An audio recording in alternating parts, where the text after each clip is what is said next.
Welcome to Cartoonist Kayfabe. My name's Ed Piskor. I'm Jim Rugg. We're celebrating Barry Windsor Smith this week, man, with the completion of his kind of magnum opus, Monsters, a comic that took him 25, 30 years to put together. A comic that came from the germ of an Incredible Hulk story, Incredible Hulk origin story. So we'll take a look at the Lifedeath story that he did in the X-Men comics, and Adastra in Africa, which is a repurposed X-Men comic published by Fanta. Before we do that, Jim, what do you have for us? I have patreon.com/Jim Rugg, where you can find and download my out-of-print zines and mini comics like this ballpoint pen catalog. I also do comparisons of pages and comics that I've made of Street Angel, lots of original art. Basically, the stuff that we talk about on Cartoonist Kayfabe applied to my own work and practice. So if you dig what you see here, if you like this approach to comics and talking about comics, you can find a lot more of that on patreon.com/Jim Rugg. Red Room, issue 1, going to be hitting the streets in May 2021. Thank you very much, everybody who put in their pre-orders, man. We're sending it off to press as we speak. But it's a monthly comic. So here's issue 2, the cover. Every issue is completely self-contained. So if you missed out on the first one, it's definitely going to sell out. Get your hands on any issue you come across. You could pre-order them through the Fantagraphics website at my link tree in the description below, or you could hit up my Patreon and read the comics ahead of time before they hit paper.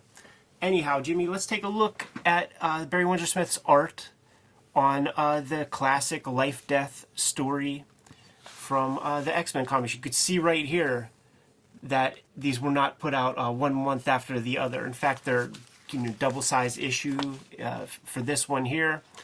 Intensely rendered stuff. Yeah, I was thinking about it in preparation for this and going back through them. Like, how do they schedule a double-size issue of Barry Windsor Smith? This first one, the first X-Men that he's doing here with Claremont, he's doing pencils and I guess maybe co-plotting, getting credit. You see story under both of their names. But the rest of the team is, Terry Austin's inking and a couple of colorists, Glynis Wynn and Max Schill, colorists. So he's not doing everything. When we get to Lifedeath 2, he is doing all of the art, the color and the ink work.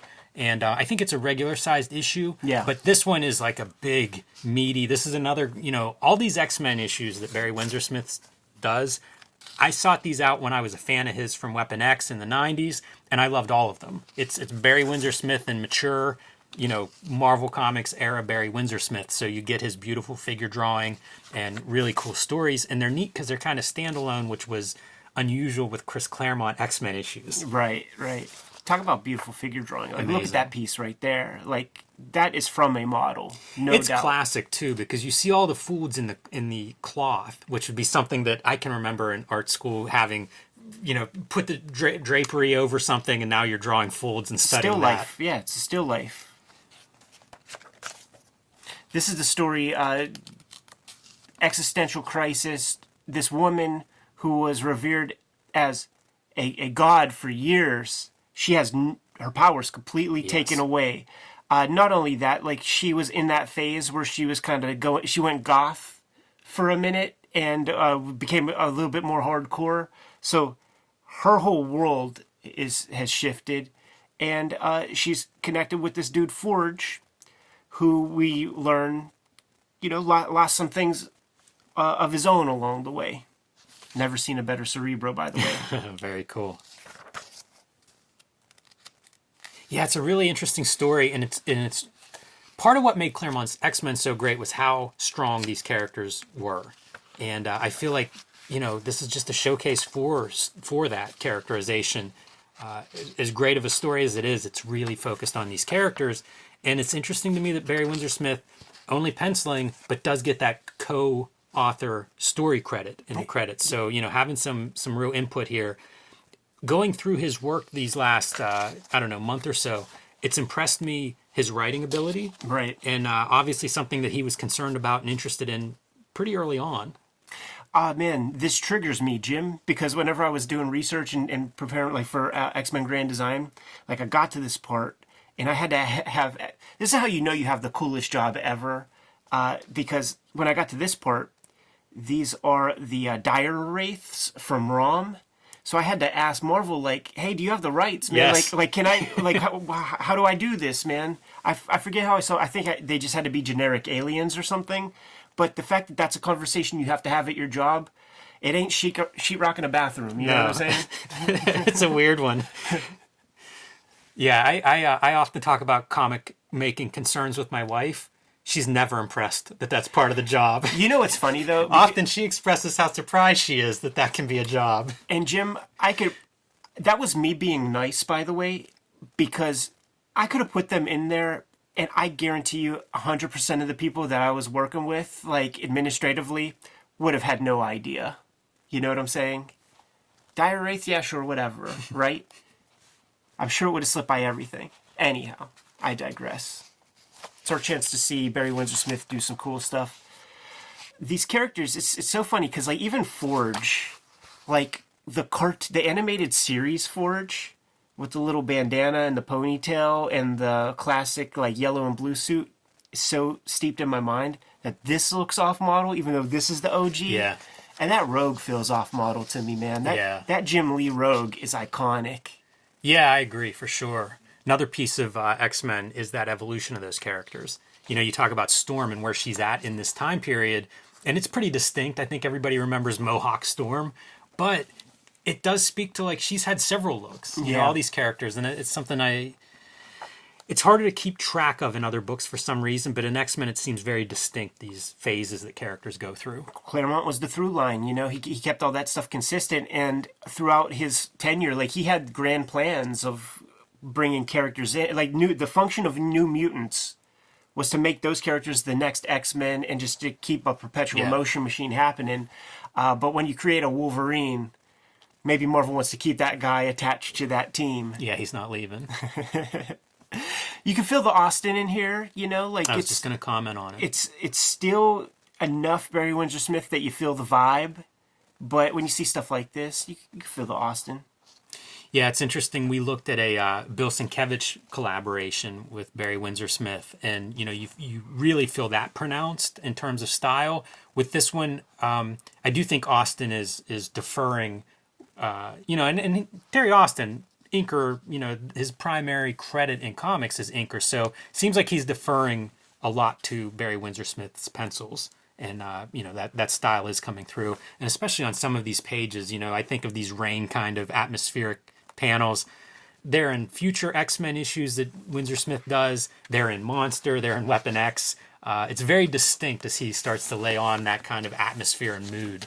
And you see it on the cover of this one. You know, you compare these two covers and you can see a little bit of atmosphere. Here he is, you know, a year later, and it's just, I don't know, more confident, more Barry Windsor Smith style, and apparent from the cover. It's cool too, man, because both of these are blue line method color, so he's able to play with practical stuff rather than just color seps. You know, you even see the folds, once again, opening up that page is almost like a motif that carries through. We'll see if it happens in Lifedeath 3, Adastra in Africa. You know, also, by the way, it's kind of astonishing how if you add some of these kind of like atmospheric, like little wind things, it really does work. You know, like in your own drawing, like maybe even put a couple like in front. Like it really creates. I drew some yesterday. Amazing. It's a great little tool. And in case we didn't say it, Barry Windsor Smith doing inks and color now in this Lifedeath 2 issue. And it makes you want to look at like the different browns, man. It makes you think about color for sure. Look at that. And what color can bring to this stuff. Look at that. You know, like there's green in here. Look at this treatment. You know, they could have colored it using the same palette. It's not that far removed. You're really starting to see him drawing with the color. Yes. You know, you see it like highlights especially. It adds such a dimensional quality to those figures. Doing everything he can with that very limited set of tools. Yeah, you know, we always talk about, I always think of like Richmond Lewis, you know, as being one of these great colorists and making this color palette sing. But probably, you know, don't sleep on Barry Windsor Smith and what he did with that same limited palette, but a very different approach to putting those colors together. Yeah, and you know what, as I keep saying that, and we fuck this up all the time, but it's come out that there's a lady that helps him do all this color, and I don't know her name, and I always forget it, and I'm sorry. Put it in the comments, somebody. Look at just that poppy green. Just breaking everything up. And once again, more greens in these faces. Yeah, such a bold choice whenever you see that green as a background after, you know, several of these kind of purple-gray neutral colors.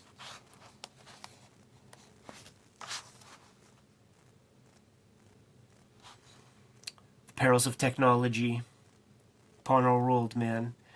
There's a character, there's going to be a newborn. The tribe is kind of like without resources.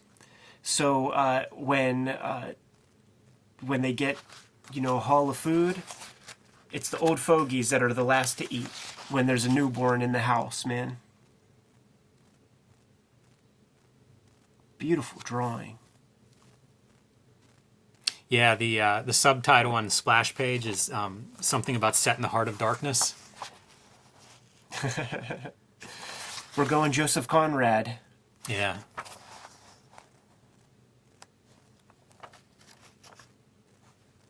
Just beautiful compositions too. I love these kinds of pages when he does sequences, you know, no panel gutters. It's almost I don't know, it's a different approach to illustration I feel like he's going for whenever he strings those kinds of images together. Dicey stuff, man. We talk about it often. Like if you're one nice function of the gutter is breaking up potential tangents and things, man. When you just have a solid line, you have to be a very mindful, thoughtful illustrator. You can F this up so easy, so quickly. I don't see it here. You know, good job. We were talking about his writing and you know, being involved in the writing process early on, and I think becoming a very strong writer and having strong ideas that we come across in like Wizard Magazine interview with him whenever he talks about his approach to writing these comics and how different it is than the traditional Marvel House style of writing.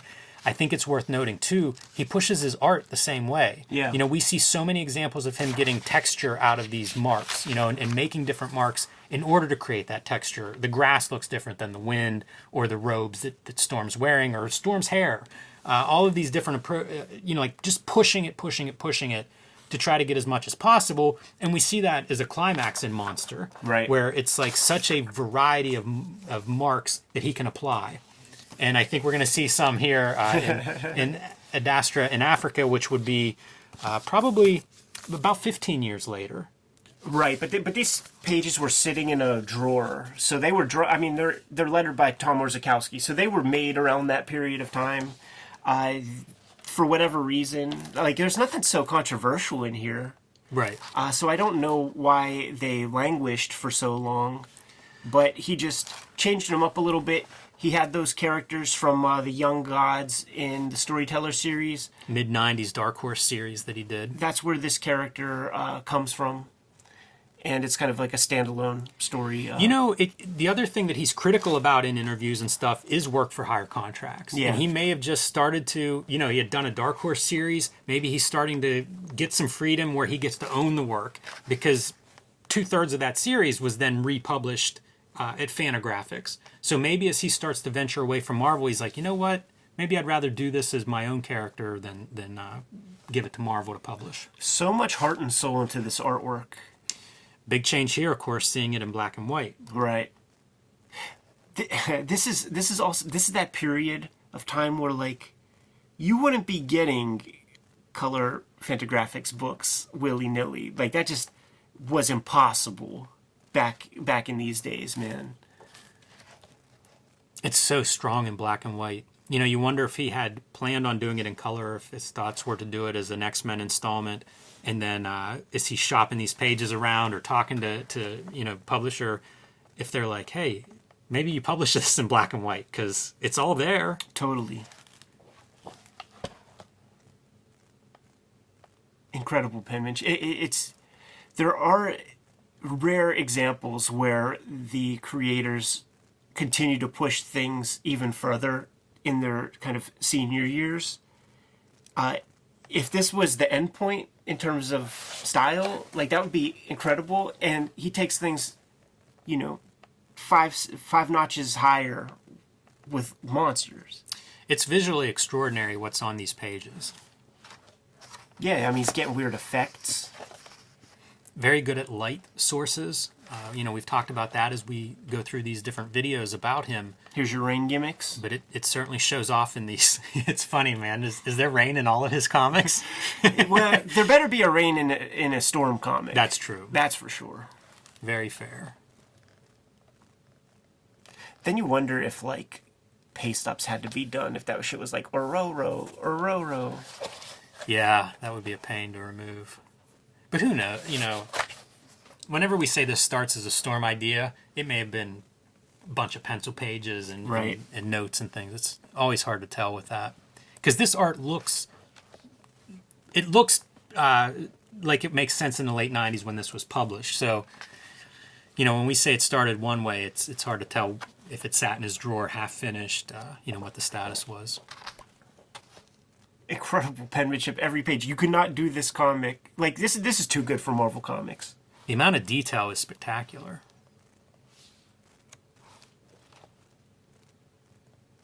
And still getting weird effects. Like, we've seen these kind of effects in this Life-Death story, so you could, like, kind of imagine how some of it would translate into the color.